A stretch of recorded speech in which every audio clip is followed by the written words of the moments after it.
Hi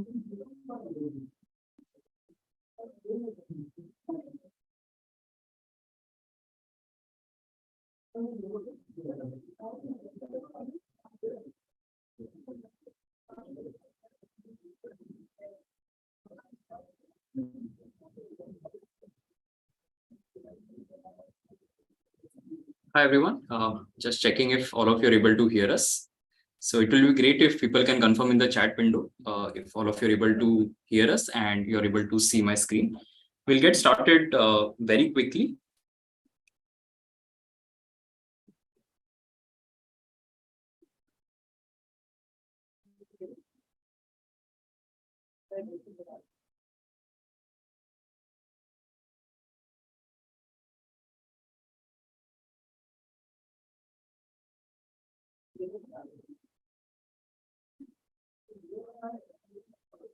Okay, all right. Thanks, Pratik, for the confirmation. So let's get started with the session. So this is going to be a Q&A session. So whatever queries that you guys have with respect to CET, feel free to ask us.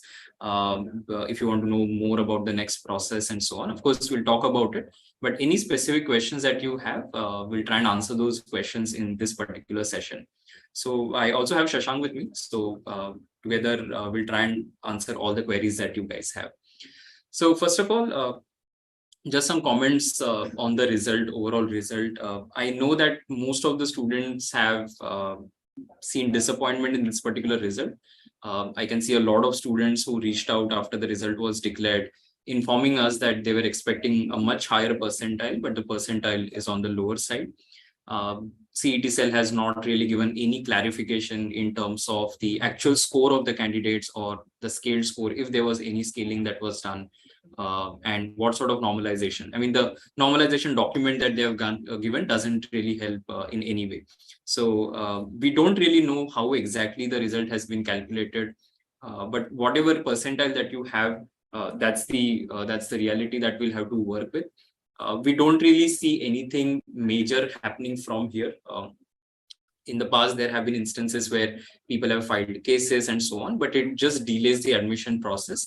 So we don't really see anything like that happening. Of course, we'll have to wait and see if there are any sort of decisions taken by the CET cell. But then whatever result that we have, we'll of course have to work with that, right?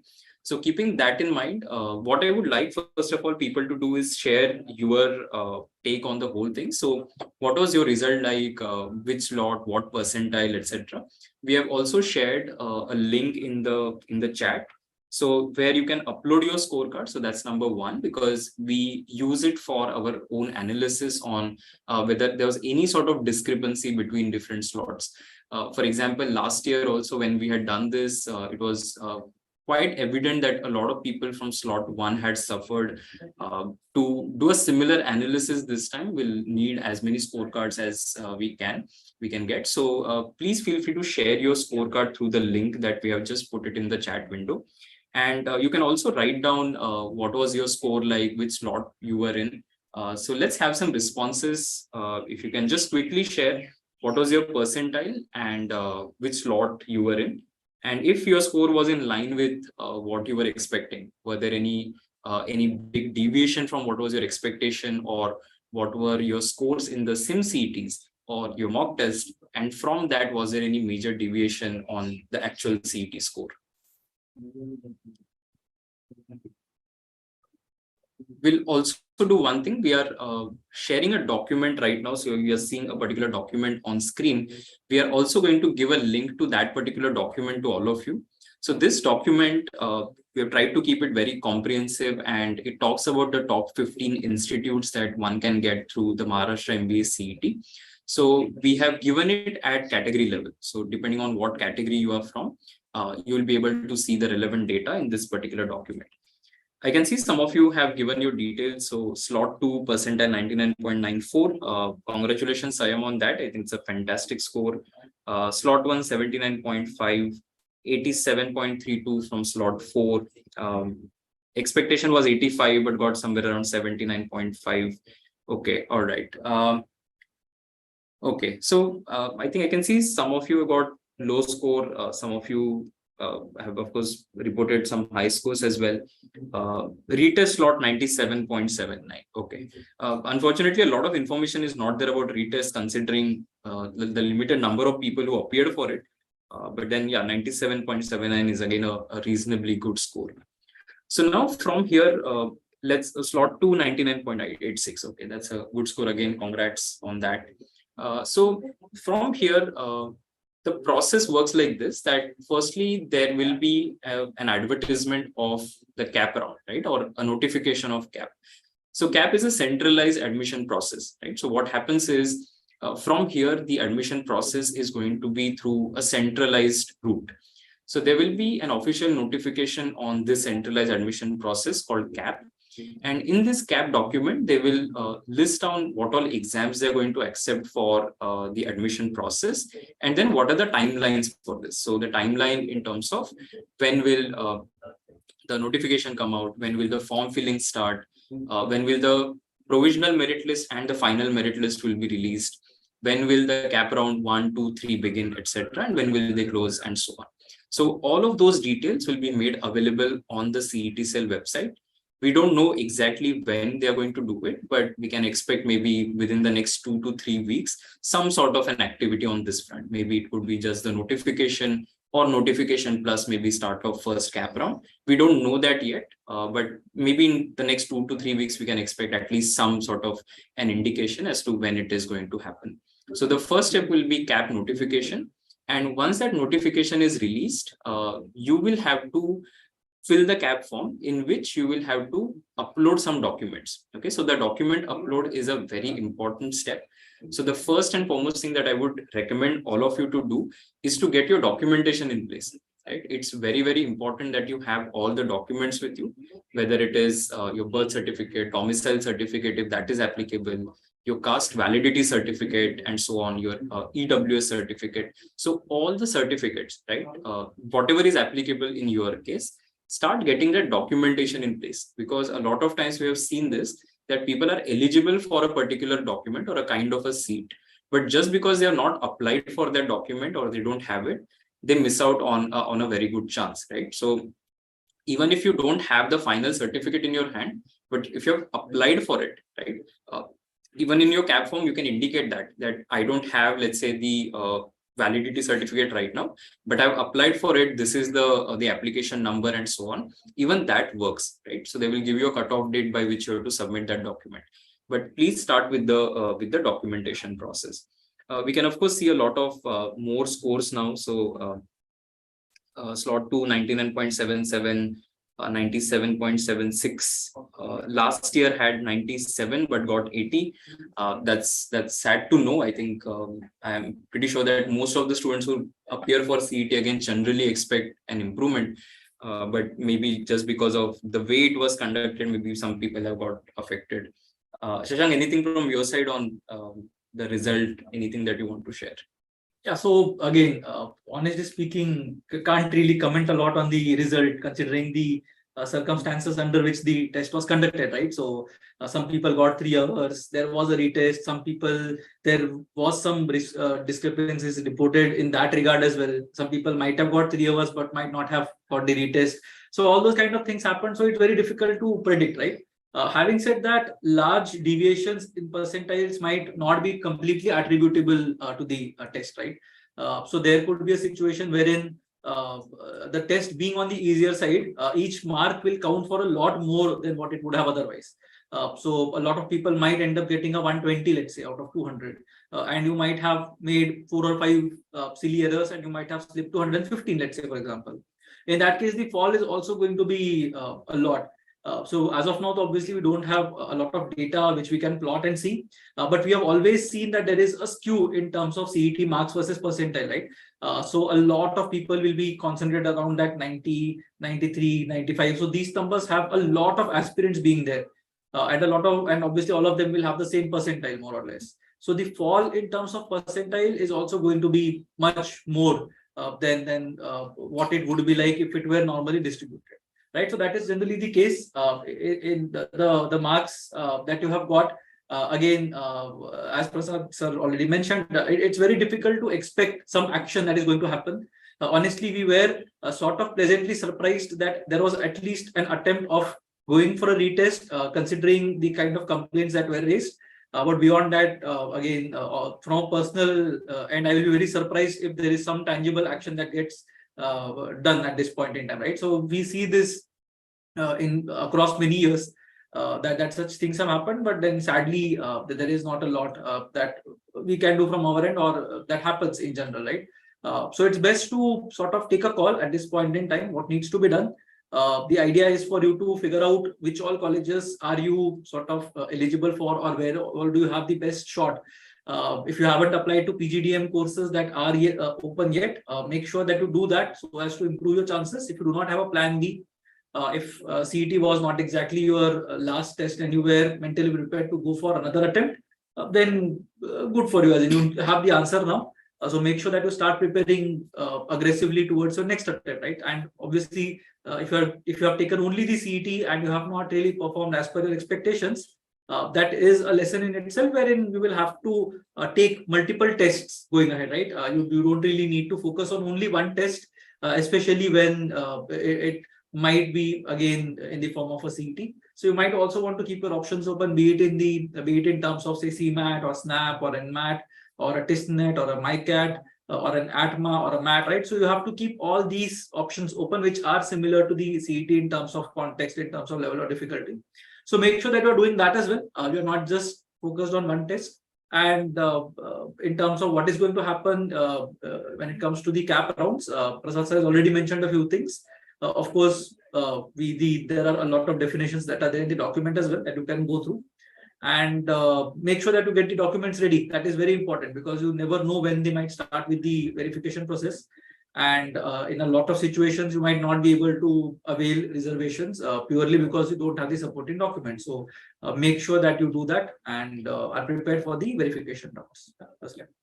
So couple of things. One is a lot of students have this confusion on whether they fall in the definition of a state candidate or not.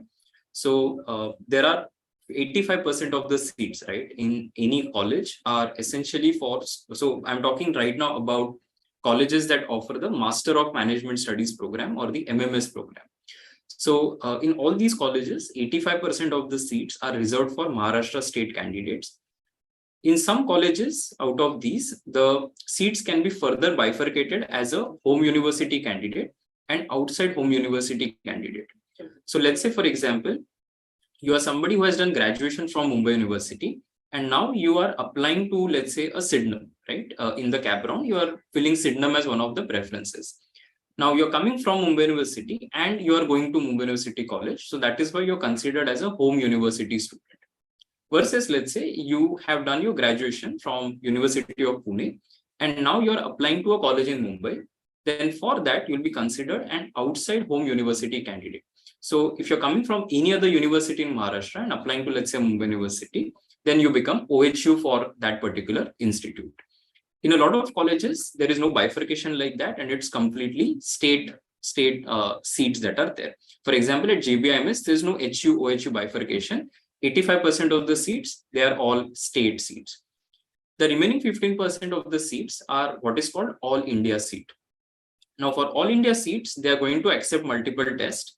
Last year, they had accepted, you can submit your CAT score, CMAT score, MAT, ATMA, and CET. So these 5 exams were accepted last year. This year, we don't know exactly whether MAT and ATMA will get accepted or not, because since the last several years, we have been hearing this, that they want to discontinue MAT and ATMA for whatever reasons. A lot of times, though the tests are not conducted properly, very few takers, so it's difficult to compare the tests, etc. There are multiple reasons there, but instead of getting into that, let's just say that right now we don't know whether MAT and ATMA will be accepted or not. If you have those scores, if those are good scores, keep it with you. Of course, whenever they start the application process, if they're accepting, you might be able to submit it. But otherwise, whatever scores that you have, right? If you're applying to an All India seat, you can apply through those scores. And for Maharashtra students, you can apply for both state seats as well as All India seats. Whereas for students who do not fall under any definition of Maharashtra student, will have to apply as an All India candidate for those All India seats only. Okay. earlier we used to refer to this as what is called OMS, right? But right now the terminology is only All India, where anybody, irrespective of whether you're a Maharashtra student or not a Maharashtra student, you can apply for these particular seats that are out there, right? So all of these details are given in this document. What we'll do is we'll post the link once again for all of you, so that you can just download this, keep it with you for reference. And in this particular document, we have restricted ourselves to top 15 institutes, right? But the thing is, I'll also show you how to find data for institutes beyond this. So at the top itself, I have given a link called official CET cell website of 2022. If you go here, you'll be able to download data for cap round 1, 2, 3 of last year. Okay, so just in case you see a college that you're considering, but you don't find it in the list that I've created here, go to that link from CET cell, and then you can find the data there. Okay. So now, as you can see, of course, for the open category, which is basically only for Maharashtra state students, you will see that GBMS, of course, a lot of people now know that generally it is a 99.92 or a 99.91 or a 99.93 and so on, depending on which year you're talking about. So these are the cutoffs from last year, right? And please note that the percentile cutoffs will not change a lot, right? They will see some fluctuations here and there, some variation will always be there, but they won't change too much, okay? When we will have more clarity to talk about your chances is when the final merit list gets announced, right? So what happens is now only your percentile is visible. Cap rounds, cap notification will come. You will fill that cap form. So anybody, whether you are somebody who has taken CET, not taken CET, applying for state seat, applying for All India, whatever it may be, you have to fill the cap form. Once you fill the cap form and you upload your documents, they verify those documents, and basis that they create a provisional merit list. If there are any issues in that provisional merit list, you can raise those issues, and within a few days, a final merit list gets announced, which will contain your state rank and your category rank, okay, and your All India rank. Those are very, very important things, because once we have those ranks, we are able to ascertain whether you have a chance at a particular college or not. Just to give an example, right? Let's say, so was some student reached out to me, has about 99.85 or 86, and is OBC student, right? Now, it's difficult for me to talk about that student chances right now, because I don't know how many OBC students have scored above 99.85%. But once that final merit list gets announced, we'll be able to see in that merit list how many OBC students are there above that student, and then we can figure out what are the chances of getting in, right? So I would encourage students to use this as a preliminary advice, right? Just to understand your rough chances. And then also, as Shashank rightly mentioned, a lot of institutes have PGDM programs and they still are accepting applications. So if you think that, okay, let's say, for example, a student has got, open category student has got, let's say, 95%. Now you know that, let's say, I might not be able to get into, say, an SIES college for their open seats because the cutoff is 98 and 99 plus, but SIES has a PGDM program, right? Let me approach the college, let me see if they're accepting applications, and I can apply through, let's say, my CET score or through my any other exam score, and see if I can get a PGDM seat rather than waiting for a CET cap seat that is out there, right? So you can take that decision basis all these data points, right? So data is important because it tells you whether you have a shot or not. And if you're sitting on the, you have a borderline chance, right? Let me at least try for PGDM and not waste my 1 year. Okay, so please do that. Now, in this document, you'll also see what we have done is, so what this roughly tells you is that to get into, say, top 15 colleges through the MAH-MBA CET, if you're talking about open seats, right, you're looking at something like a 95%. Right? You'll still get, for example, you see a Vivekanand possible at a 95.14 percentile last year, right? So to be in the top 15 odd colleges, you have to have a minimum of 95 percentile, and I'm talking about open seats at this point of time, right? Let me now talk about All India. Now, All India, as I said, any student, whether you are a Maharashtra student or not, you can apply based on your CET, CMAT, CAT scores. MAT, ATMA, right now, we don't have that clarity, but we'll wait for the official cap notification. All India cutoffs generally tend to be higher, right? So you will see that they are slightly higher compared to the state open cutoffs that are out there. So a JBIMS would typically be a 99.98. I think I can think of only 1 year when it was 99.97. When I was a student and when we were students, it always used to be 99.99. But now it is 99.98. So if you're on 99.98, you are sitting on the border right now. We don't know whether you will get in or not, because there will be a lot of people at 99.98 across the exams that are out there. Okay.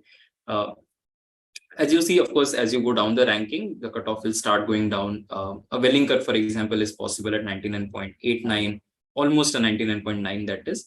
But as you see, as you go down the ranking, say a Lala, Thakur, Indira College, possible at 97 percentile, right? So just to clarify once again, right? So if I see, for example, a Rizvi at 96.15, right? And I see Rizvi, the state seat was 95.38, 95.61, that kind of a thing. All India cutoff will be higher. So keep that in mind when you are submitting your test scores, because All India also has fewer number of seats, right? You're talking about only 15% of seats in every college that are All India. So that is why the cutoffs are obviously going to be on the higher side.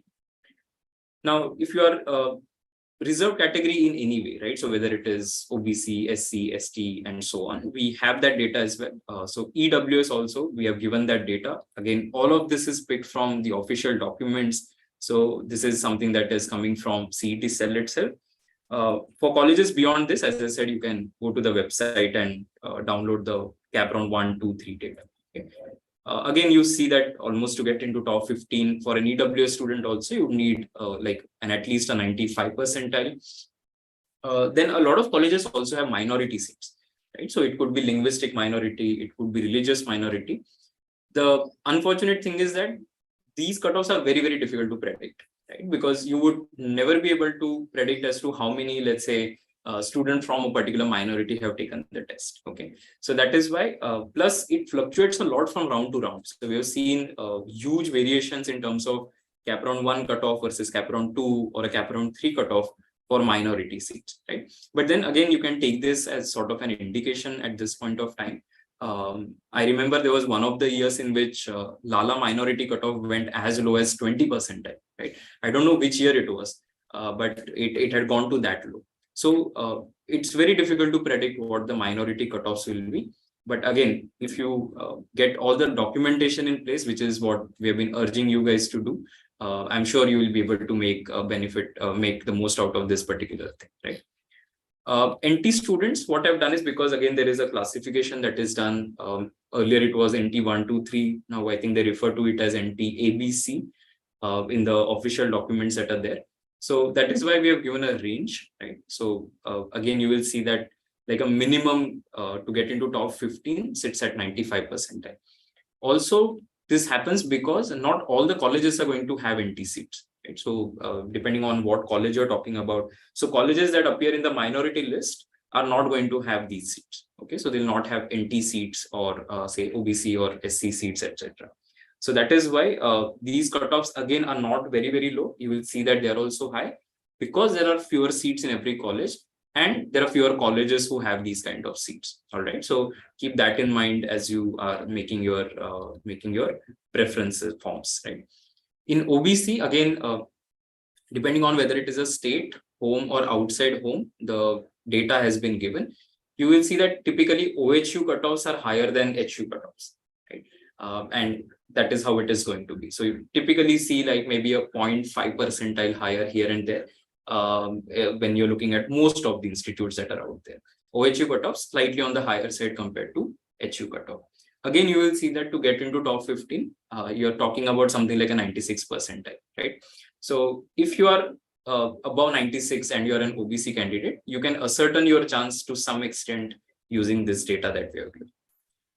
In terms of orphan, again, unfortunately, not a lot of data is available, and whatever data is available, as I said, very difficult to predict, right?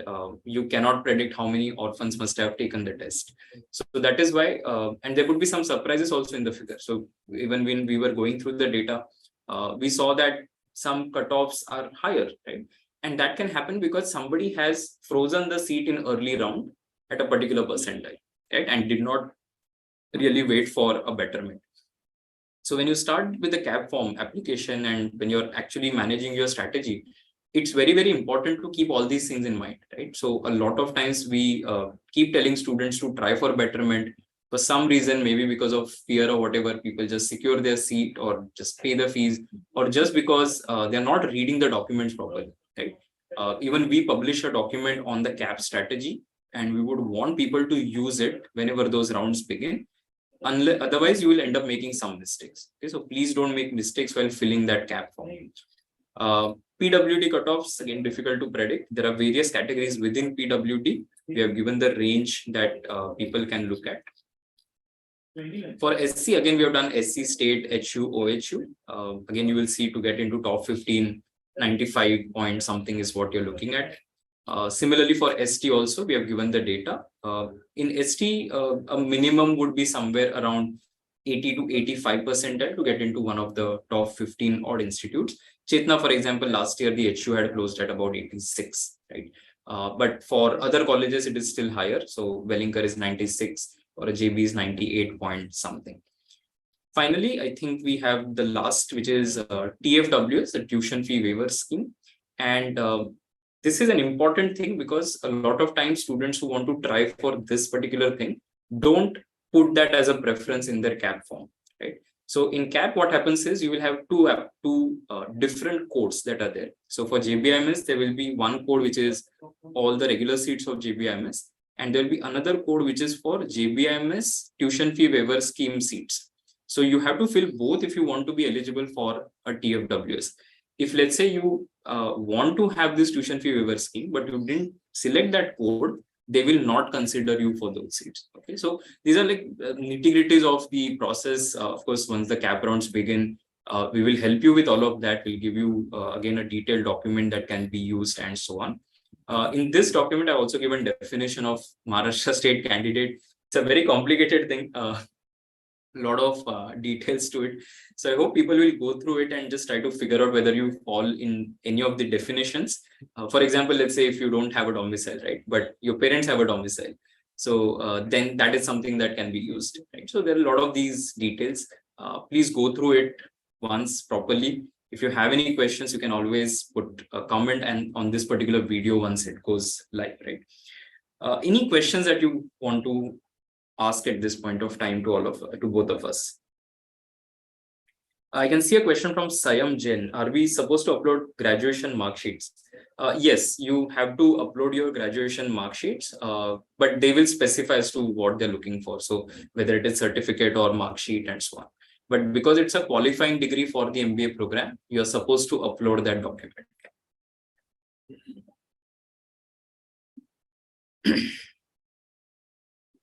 99.83 open category. Should I aim for SIDNAM or JBMS MSc Finance? Okay. So 99.83 under open category. So JBMS, the regular open seat, if you're talking about, I think that is something that will be difficult. But again, difficult to again comment also on the open HU seat. But let's see, let's hope for the best. Of course, you should fill the cap form, right? So there's no question on that. You should fill the centralized admission process form that will release in the next few days. But also try for JBMS MSc Finance, right? See, JBMS MSc Finance is a separate process altogether. So it is completely independent of the cap process that is there. So you can participate in JBMS MSc Finance for sure. I think your return score is very high. So if you are able to justify why you want to do MSc Finance, I think you have a very good chance.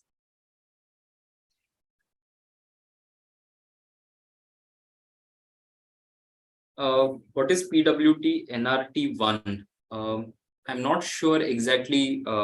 Maybe we'll try to look it up what PWT NRT 1 is.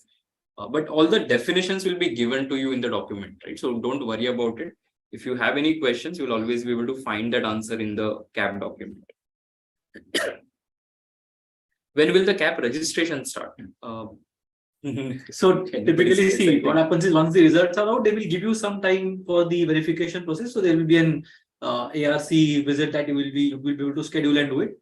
Typically, that happens as early as maybe 2 to 3 weeks once the results are out. So maybe the notification will come out in a few days, and you will get a lead time of 7 to 10 days to arrange your documents and everything. After that, the verification will go on for another week or 10 days max. After that, you will get your ranks. After that, you will have to fill your preference form. After that, your first round results will come out. Then you will get the option to slide, freeze, float, all those kind of things will happen. Then your session starts. So typically, the sessions should start somewhere around July for you to have the same competitive standing as the other institutes when it comes to the summer internship process. Last few years, it has started very late. The academic year has started even in the month of December. If you look at a couple of years ago, hopefully that will not happen this year because the CET happened earlier and the results were also out relatively sooner compared to last year. But typically, if you are looking at this kind of a thing, maybe by end of June or so, I think your first list should ideally be out. Post application, everything. Best case is what I'm talking about. Worst case, you can push it by another 7 to 10 days, right? So all said and done, maybe your colleges will start somewhere around the last week of July or first week of August after your 3 or 4 cap rounds. That is tentatively the date that we can go for, but obviously CET cell has a funny way of dealing with things, so you never know what might happen. But just to answer your question, these are the timelines that are there.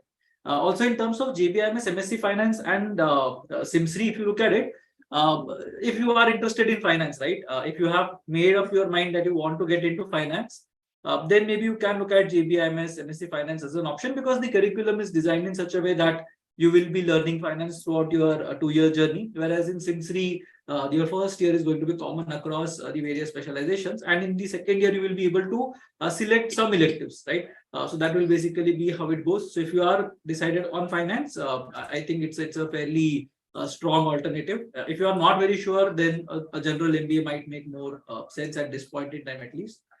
So that basically is what you can look at. In terms of cutoffs for MSc Finance, no official cutoffs are available because I believe the admission process is a function of your academics, your profile, and your CET score, right? So it's not exactly as if there is a very rigid cutoff, as is the case with, say, MMS. So it's not really that big, but if you have a well-rounded profile, I believe around 96, 97-ish percentile should be decent. 97 is minimum eligibility for open, and 95 on the CAT. So if you're submitting your CAT score, I think it's 95. CET is 97, I believe. So that's like the bare minimum that you will need. Will they give us the ranks and scores now? So last year or the year before that, the scores were visible once people had submitted their submitted for their cap preferences, right? So I think that was the case a couple of years ago. So till then, the scores were not visible at all. Last year, I believe there were no scores that were visible at all. So nobody knows what score corresponded to what percentile last year. And honestly speaking, even if they give you the scores, you cannot be sure whether they are raw scores or normalized scores, right? So if someone tells you that, okay, a 99.99 percentile is at 165, you don't know whether 165 was the raw score or was the highest score scaled to 165 so as to ensure a good spread, right? So that is something that we'll never know. Honestly speaking, I don't really think they will give us your scores now. Ranks, you can sort of calculate on the basis of how many people actually appeared and what exactly is a percentile. But those are not relevant, right? Because there will be a lot of people who would have taken the test, but would have got into, say, an IIM ABC or something, and they might not really want to go ahead and apply for JBIMS, right? So in that case, these people become irrelevant to the entire process, right? Also, someone asked if we had taken the test, so I didn't take the test, honestly. But these kind of faculty candidates, mentor candidates get sort of sorted because of this thing. Purely because they are not in contention to apply to JBIMS, right? So once that is done, the ranks that you are going to get, those will be more relevant in this case. So don't worry about ranks and raw scores at this point. CMAT score 65 percentile SC. Can I get any of the MMS colleges, right? So see, of course, you will get something or the other, right? So it's not that you will not get a college. In terms of you're asking, say, top 15 odd colleges, I think it looks very difficult at that particular score. What I would encourage you to do is have a look at the CAP official data of last year And for individual colleges, there you will be able to find what the cutoff was for this category. And then basis that you can sort of make some PGDM applications if you want, or just continue in the centralized admission process. But of course, you're going to get MMS colleges for sure, right? So it's not that you will not get in. I have 96.297 percentile in the retest open category. What kind of colleges can I expect? As I said, I think we'll maybe post the link once again to this particular document. All of you can download it at a 96.29 that you said, right? So you are looking at colleges such as, for example, when you see something like a Lala or a Thakur, these are definitely the ones that are possible. Lala, Thakur, Rizvi, Vivekananda, all of these are going to happen, right? So these are what you are mostly looking at that particular score. I have scored 81 percentile in CET open category. Can you suggest a few colleges? So 81 percentile CET open category. All right, fine. So at 81, you are mostly looking at something like a Mumbai Institute of Management Research. It was about 84 last year. You're looking at colleges such as something that you will surely get in would be things like a Bedecker or an Oriental Education Society's college. You can also possibly look at something like a Kohinoor Business School, maybe slightly borderline, but possible. A Sasmira might happen. M. Visvesvaraya Institute of Management Studies. So those are the ones that you're looking at about 81%. See, all of this data, as we said, it's difficult for us to remember these things. But then if you go through the CAP document of last year, right, you will find the actual cutoffs for round 1, 2, and 3. So I would suggest all of you to have a look at that. Can I expect a decent average college for 79.5%? Yeah, as I said, everybody will get something or the other, right? Again, the definition of what is decent college, what is not, that also varies from person to person.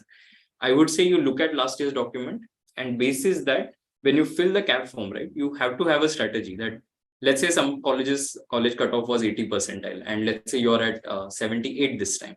Now you know that you are at 78, the college cutoff was 80, but I can still possibly try for this college.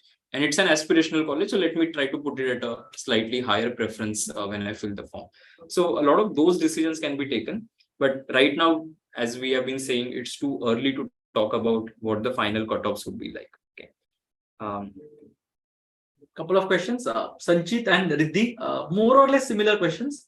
So Sanchit is asking IIT Madras MBA versus JBIMS MSc Finance, what to choose? So it's a close call. If you look at the list of these schools that we have on the IMS portal, so we have categorized these schools into various buckets. So JBIMS, MSc Finance, and IIT Madras fall into the same bucket. IIT Madras is very slightly better numbers if you look at the numbers that are there. But on the other hand, JBIMS is more bent towards finance. So if you're interested in roles like, say, marketing or even operations or consulting or IT, then IIT Madras will definitely be a better choice. If you're looking at purely finance roles, then MSc Finance will be a better choice. So it depends completely on what exactly is it that you wish to do. So that should be the answer there. In terms of Riddhi, again, if you look at the buckets that we have created, MSc Finance is in bucket A4, whereas most of the third generation IIMs, latest IIMs, are in bucket A5. So numerically, JBIMS MSc Finance is a better course if you look at it. But again, the same answer applies here as well. If you are looking at roles in marketing or operations or HR or IT or consulting, then the newer IIMs or the latest IIMs might be a better bet compared to a JBIMS MSc Finance. For finance, JBIMS MSc Finance will be a better bet, right? So that is basically what we have in this regard when it comes to comparison between.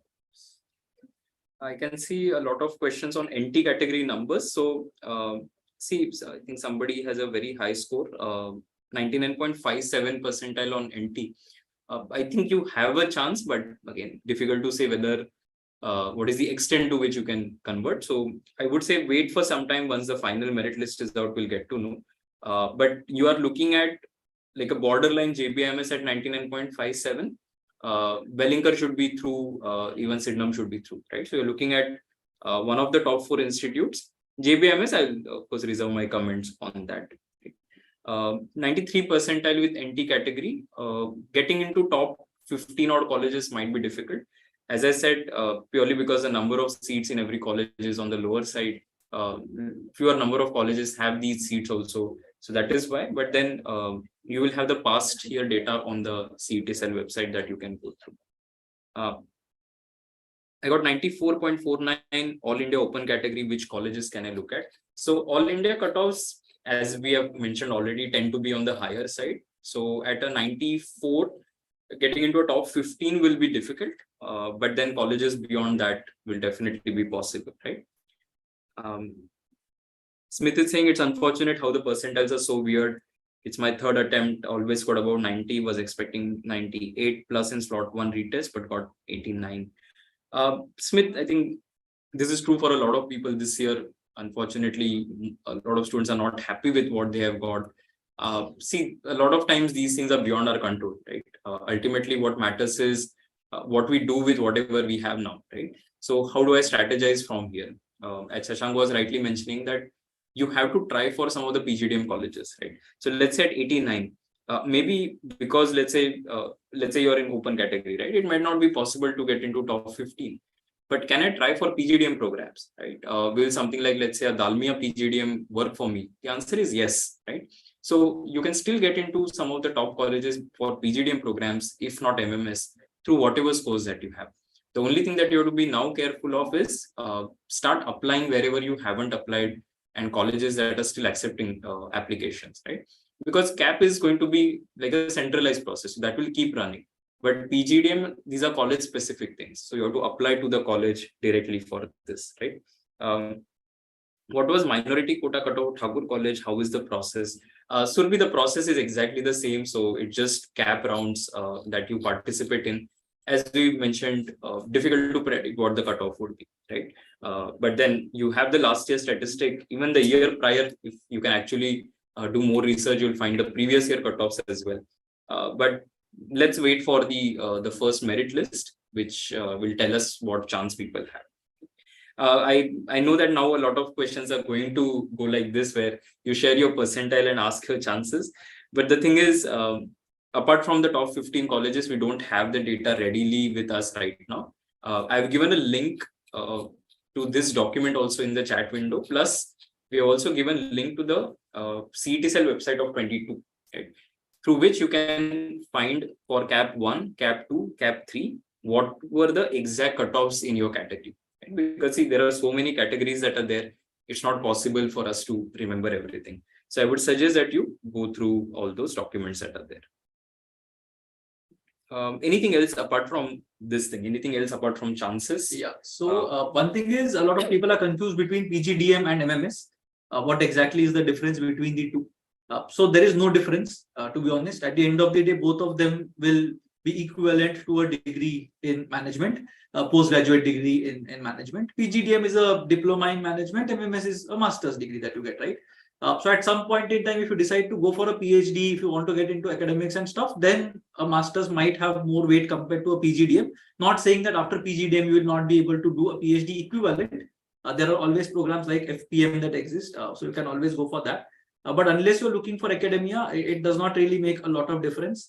Both of them have their pros and cons.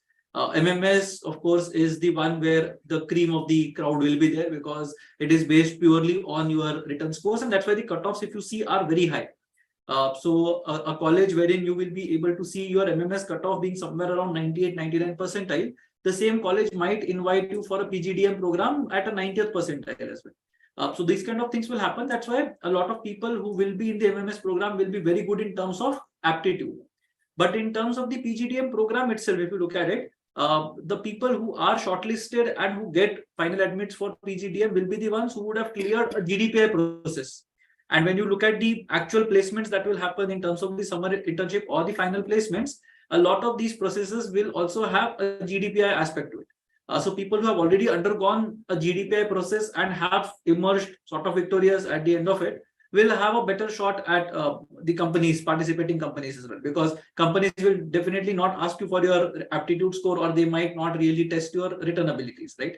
But they will prefer people who are more polished in terms of GDPI exposure. And that's where a PGDM candidate might be a more placeable candidate compared to an MMS candidate. Again, I'm not generalizing here. There is There are of course outliers in terms of MMS and PGDM. So that is basically one thing. In terms of fees, MMS fees are generally lower compared to the PGDM fees. So again, if you are very sensitive about fees and you don't mind compromising on the brand name of the college, then you can go for an MMS. But in the long run, if you are looking at which one will be better, the college with the better brand name will support you in a better manner, at least for the next 4 to 5 years of your career after your MBA. Beyond that, it's obviously going to be your hard work, your networking, and your performance at your job that will help you progress in life. But otherwise, it will give you a good head start. So I would strongly suggest from my end that don't compromise on the brand that you have. If you are getting a PGDM seat at a better ranked college, there is no reason why you should let go of that particular seat. And again, ergo, what you have to do is you have to keep an eye on the kind of colleges that have their PGDM seats open. We have updated whatever cutoff, whatever colleges have either opened their applications or have extended their deadlines. So all those things we have mentioned from our end. But it's advised that you also keep an eye on how things are going on. If a college opens their applications for another 2 to 3 days, then maybe you might want to look at it. As Prasad sir mentioned, if you genuinely believe that there is a college that might give you a shot, then why not? You can just go and check with the college itself instead of being dependent on someone else to come and tell you that, okay, this is a college that has opened its forms. So make sure that you are doing that. Make sure that you are researching from your side as well. Obviously, we are here to help, but make sure that you do work from your end as well. And as Prasad sir mentioned, the CET self portal for 2022 is there. It's an extensive portal. It's very painful to go through that entire thing, honestly, because there are all the colleges that are there participating. You'll get a good list of 150, 200 colleges that are there. And the data is given in terms of colleges. So it's not sorted in terms of percentiles or anything. So it's a difficult document to access, but of course, it's a matter of your future. So I'm sure that you will be able to get at least a list of 20, 25 colleges. You can have a look at it. Have a look at what percentile corresponds to what, as in which round had its cutoff at what percentile and what rank. So you will see some figures in brackets, which will be the ranks that were there. That is something that you don't have at this point in time, but the percentile is a good enough indicator because the number of people taking the CET has not really changed significantly this year. So we are assuming that it will remain more or less the same. So have a look at that document. It's extremely detailed and you should get all your answers from there instead of relying on us or someone else for information. So that information may or may not be correct. So it's best for you to do that research on your own, and that should help you decide which colleges to aim at.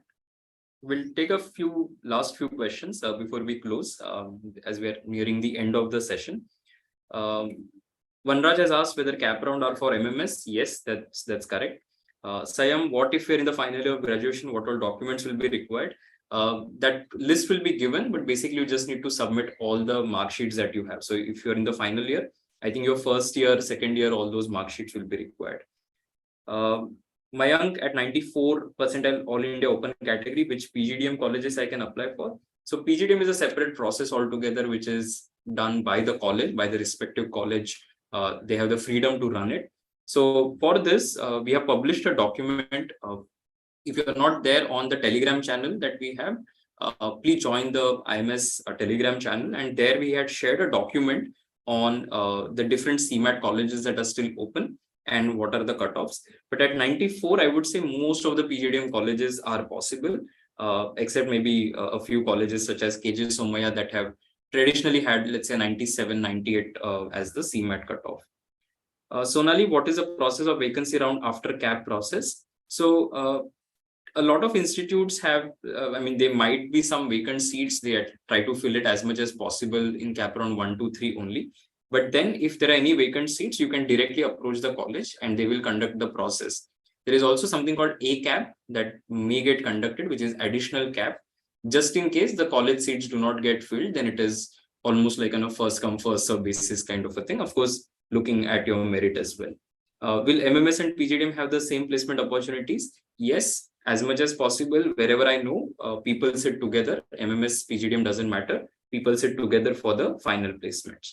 I've got 99.23. Gaurav, what should I focus on getting into JBMS MSc Finance? Absolutely. Participate in the cap rounds as well. But then also start preparing for your JBMS MSc Finance process. When will the cap round start? Shubham, we don't know. We are hoping maybe 2 to 3 weeks from now, but let's see. with 95 percentile MBA in marketing OBC category. Again, we have given all these cutoffs in the document. I hope you will take some time out and go through all of these. If you don't find for your particular percentile level, you can always go to the CET CAP 2022 website and go through it. Okay. And Nitin, just to add to what Prasad sir mentioned, in terms of marketing, because you specifically mentioned marketing, except maybe a JBIMS, a SimCity, and to some extent Wellinger, most of the other institutes will have similar placements in terms of marketing. So there is very less to say, let's say between a Pumba and a COEP or a Chetna and an SIES or an MET. You will get companies participating for marketing roles everywhere. The roles will more or less be similar. The remuneration will also be more or less similar, right? So it's not as if one college is way ahead of others in terms of marketing roles. So except you are looking at top three, don't really worry about which college has a better marketing, whichever is higher in terms of ranking. And in terms of ranking, it's very easy to know, because if you look at the open cutoffs, you will see that, okay, if college A has a cutoff of 98.5, college B has a cutoff of 97, you can safely assume that 98.5 is better than 97, right? So that way you can make that decision and take whichever is your best college. I think that also answers Varad's question on 94 percentile OBC category. Pranav was preparing for CAT 23 but gave CET, got 99.12. I think you can of course continue on your CAT preparation plan. 99.12 will not be suffice for top colleges that are out there. Harsh, what happens if you want to get into better college than what you get in CAP 1? There is an option that is given for betterment. So you basically put a claim on the seat that you got and still participate in the subsequent rounds. But of course, wait till the CAP rounds begin for all these details. All right, I think we have answered most of the questions. But then see, a lot of questions that we could not answer were specific questions, right? That this is my category, this is my percentile, what chance do I have? One last time, I will, Shashank has already shared the document in the chat window with all of you. Please go through that document, bookmark that particular link. And because on this particular document, you will not only have the cutoffs of CAP 22 for the top 15 segregated category wise, but we also given a link to the CET cell website of 22, from which you can actually find for, let's say, a particular college which is not listed here, what were the cutoffs, right? So just before this session, we were also doing some research, because there are a lot of colleges beyond top 15, right? For which maybe we have not really gathered this particular data. For example, a Guru Nanak Institute of Management Studies, right? We haven't listed it here because it is not in top 15, but it is possible at, let's say, an open home university candidate, a 91 percentile, right? So all of that details is something that you're going to find on the CET cell website of last year. Please go through it. If you still have any questions, you can always leave a comment on this particular video. Okay. Also ensure that you upload your scorecard, because we do an analysis every year of how the result trends are. So please upload your scorecard so that we have some data. We already got somewhere close to 200 responses on that, but we'll need more and more scorecards, and so that we can see whether there were any particular deviations from what we have seen earlier, and any particular slot was more difficult, etc. Were there enough 99 plus percentiles from each of the slots? So we do a lot of these analysis, and your inputs will help us, right? So with that, I think we'll wrap up the session. Any closing remarks from your side? Just see, there will be a lot of noise around the CET result, right? And the same thing happened in terms of the test as well. I'm not saying that become all defensive and then dissociate from the entire universe, but the point is you can't get too attached to the result as well, right? I am sure there is a majority that is trying to do something. We from our end have also obviously raised it. But then again, there is very little that you can do beyond whatever is going on right now. So you will always be distracted by people who will try to say that, okay, whatever you did was right and whatever the authorities did was wrong, and all those kind of things will happen. But the idea is for you to understand that things are not going to stop because of all these things, right? The CAP process will happen at some point in time. People will get through colleges that you believed you would have got through, and they will start with their MBA. And if you decide to go for an MBA, or if you decide to go for the CAT and other exams, maybe in the month of July or so, then you have wasted precious time doing something which you had no business doing. So make sure that you are aware of what's going on. You are aware of what you want to do in your life. If you're not happy with your CET score, make sure that you start preparing for your next attempt right away. Don't waste a lot of time pondering about what could have happened, who was at fault, how is life unfair, and all those things. Don't try to indulge in YouTube, Facebook, Insta. People will take a lot of your time and will try to keep you engaged, but that will not help you in the long run, right? So think about what works for you the best in the long run, instead of getting fixated on things which you have no control over. Be practical, brutally practical with whatever is going on in your life. If you have scored a 70-75 percentile at the CET, you don't really see an MSc finance happening or anything happening as such, make sure that you start your preparation at the earliest for the next test that you're going to take, and make sure that you're taking a lot of tests in the coming season as well, and are not just dependent on CET. And I think that should help you in the long run, although it might sound like bitter advice at this point in time. Yeah. So all the best with your process, and hope you do well in life. All the best, everyone. Of course, as we said, the next step will be some official notification from CET cell on the entire centralized admission process. Till then, evaluate your chances at different PGDM programs, go through the cutoff data of last year, and let's wait and watch how things unfold. Okay. Thanks everyone for joining. Wish all of you all the best.